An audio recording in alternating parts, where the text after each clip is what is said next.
Let's take a look at automated tasks and progress boards, aka checklists. So I'm sure you guys have noticed every phase that you move in throughout the project, you get a certain amount of tasks to complete before moving to the next stage. However, Job Progress has made it so that you can skip over stages without completing certain tasks. Even if you go to skip over the stage and you haven't completed the tasks, you can complete them. Seems kind of pointless to me, but these tasks are important. That's why they're there, and we need you guys to do them for multiple reasons, so we're going to go over those. Let's see what the tasks are that I have assigned for everyone.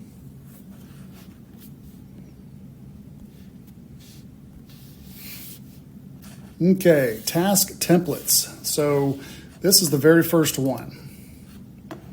Lead verified, assigns it to the salesman, notifies Larry when they're done, and it reminds you every day until it's done. Just verify the customer needs our services and set up an appointment. That also lets you know that a welcome email will automatically be sent to the customer as long as their email is in the system. So if you put their email in the system, as soon as you click save, they get a welcome email from TRG. That email will soon have your picture, some company videos, stuff like that. So the second one is going to be in the adjuster meeting phase. You will get a task that says to enter all the adjuster and insurance information that you can into the job details section of the job file. This is also important. We need that information. There's documents that auto-populate straight from this information. I recently had to change our COC because that information was not getting filled out. So it created more work on the back end for the COC to be filled out instead of just putting it all in there in the beginning. Next phase is going to be proposal. This is one of the tasks. So when you enter the proposal phase, you update the insurance carrier details and job progress under the details section of the job file. We can go over that as well.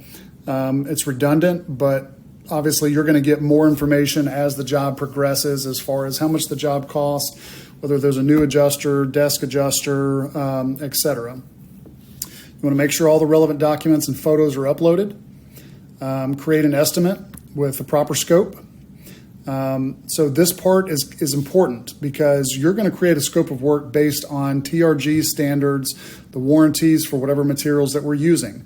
This may differ from the insurance scope, and that's okay. The next says make the price the same as the estimate from the insurance company.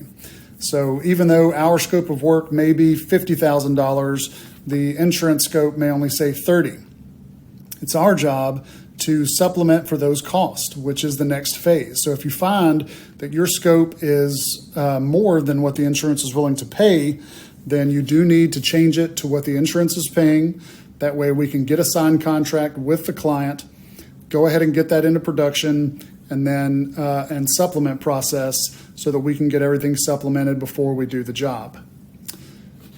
The 3 dots. You guys will notice that on any photo or document within Job Progress, there's going to be 3 dots at the bottom right corner of the thumbnail. That is where to manipulate that depending on what stage you're in with that document. But you can take your proposal, click the 3 dots, and immediately create an estimate. And the estimate is what I will need ultimately to get the job into work order status and get all the crews what they need. Now it says at this stage to go ahead and create your presentation package. You can do that if you want. I might change that. Don't really need to create the presentation package until we're ready for the customer to sign. If you're at that stage already, then great. Create the presentation package, go ahead and send it to the customer. The next one is going to be in proposal as well. You want to make sure that the profit margins are correct. We want to make sure that we're not doing this for a 3% profit. That's not good for anybody. Ensure that the material taxes have been applied, not the labor taxes, but the material taxes. If you're wondering why you're not making as much money off of your job, it could be because the material taxes weren't applied. That's a big chunk of money that you're missing out there, that we are missing out there. Enter the selling price into the job cost field in the financials tab in the job file. We can go over this later as well, but under the financials tab, the only thing that you're required to do under the financials tab is to create what the job is selling for. Now, even if we are signing a contract for $15,000, but we know that it's going to be $20,000, we still want to go ahead and enter the $15,000, get your contract ready for the customer. So that contract that you create will automatically pull the number that you put into the financial section. So if you put $15,000, you create a contract, it's automatically going to fill in that $15,000. You want to make sure that all the relevant documents and photos are shared to the customer portal before you share the customer portal with the customer. We can go into that in later detail also. Here's your presentation package. Again, start building that presentation package. Get your 8 inspection photos. You want to make sure that you've got those. The front of the house, sides of the house, HVAC, mailbox. Those are the inspection photos that we're looking for. Some jobs require an inspection report before you do anything. You want to make sure that that's uploaded to the web portal as well. And any product brochures, those are all going to be in company files. If you're selling IKO, plenty of brochures in there for that. If you're selling Atlas, plenty of brochures in there for that. You want to make sure and copy those to your customer file and then share them to the web portal. So, as you can see, the next one is going to be the supplement phase. That you're not going to get any tasks for that, but our supplementers will. We'll take a look at that. So your supplementers are going to receive a note that says the file is ready to supplement. When this task is completed, the salesman or job rep will be notified in job progress that the supplement process is done. If there are any notes, comments, or concerns, please address those to the salesman or the job rep. So that way, when they're done supplementing, they're going to let you know when it's done and that the files are uploaded for you. Now we're going to move into the estimate phase. Estimate phase. At this point, you should have created the scope of work. The web portal should be done. Presentation package is there. Everything is done. You're ready for the customer to sign the contract. You want to make sure that all the colors are filled out in the estimate. What shingle color are we using? What drip edge color? What flashing color? What color of caulk? What color of paint? All of these are important. If those aren't filled out, then I'll send the job back to you, create a task for you to fill those out, and let me know when the job is ready to move into production. Complete the job summary page. This is all very important. The job summary page is a great reminder for you to see if you've missed something. We want to fill out everything on the job summary page. If something's not filled out, then again, I'm going to kick it back to you, create a task for you to complete the job summary page. And if there's any discrepancies between the job summary page and the estimate page. We also want to collect the ACV before moving forward. I will kick it back if we don't have an ACV. Now, there are some circumstances where we may move forward, but that's going to be approved by myself or Larry, and we'll go ahead and move the job forward. But in 99.9% of jobs, we're going to need to collect that ACV or deposit before we move into production. So at that point, you will have completed all your tasks. Let me know when it's ready for production, and I will move it into production and take over from there. Now, the other way that we can do this is with progress boards. So we're going to take a look at a job that I've created a progress board in. It's kind of like a checklist. And I'll show you how to do this on the desktop and the application. So this is Bill Dion. We've already done this job, but I went ahead and created a progress board. I have a progress board for the project manager and one for the salesman. The goal of the progress board or the tasks is not to create more work for you. It's not to annoy you. It's not to make, it's not to do anything other than to make the job go as seamless as possible.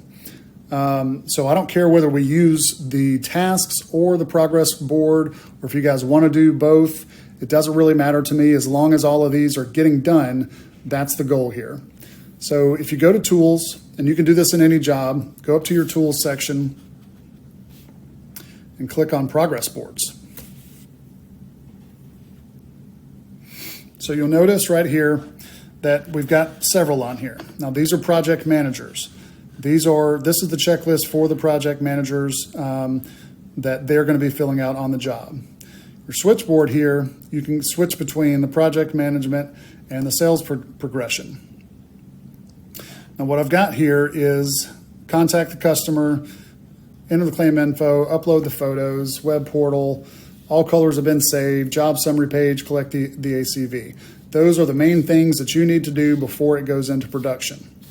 Now, you can click on these and you can mark it as done. You can put a date that it was completed, or you can put a note in there saying something like, customer wasn't home or something like that. You can also mark it as a color. Like if you really want me to see it, mark it in green. And that way I'll see it even more. Let's look at it on the application. So this is the main screen when you open up your app on your phone or your tablet, and you'll see right here, you'll see Progress Board. So when you click that, now currently I don't have any of the sales progression on here.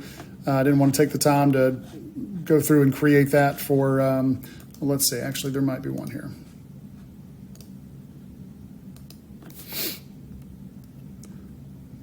So we'll do sales progression. Looks the exact same.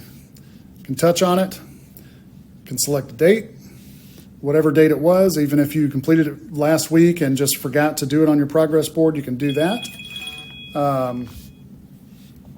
You can select a color, you can mark it as done, you can add some text. This has been completed. Whatever you'd like to do.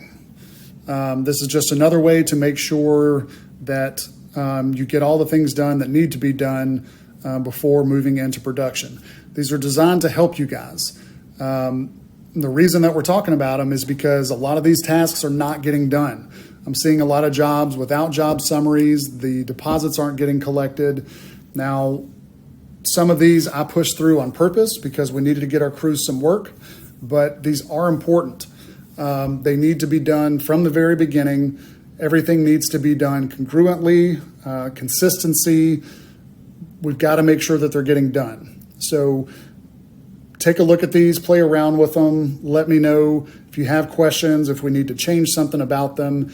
I'm happy to do whatever I can do to make it easier for you guys to make sure that these do get done before it moves into production. Now, currently, I have the system set up so that you cannot move it into pre-production without letting me or Larry know. Now, this is different than what it was the week before. Now, you may still have some jobs lingering out there that it may let you move into pre-production, but I changed that because there were so many of these steps that were being missed. And one or two of these steps being missed is not a big deal. But one or two of these steps being missed on every single job is really going to cause some problems later on. So think about the best ways for you as an individual and for us as a company to make sure that these items are getting done so that we can move through the job efficiently, effectively, and most importantly, consistently.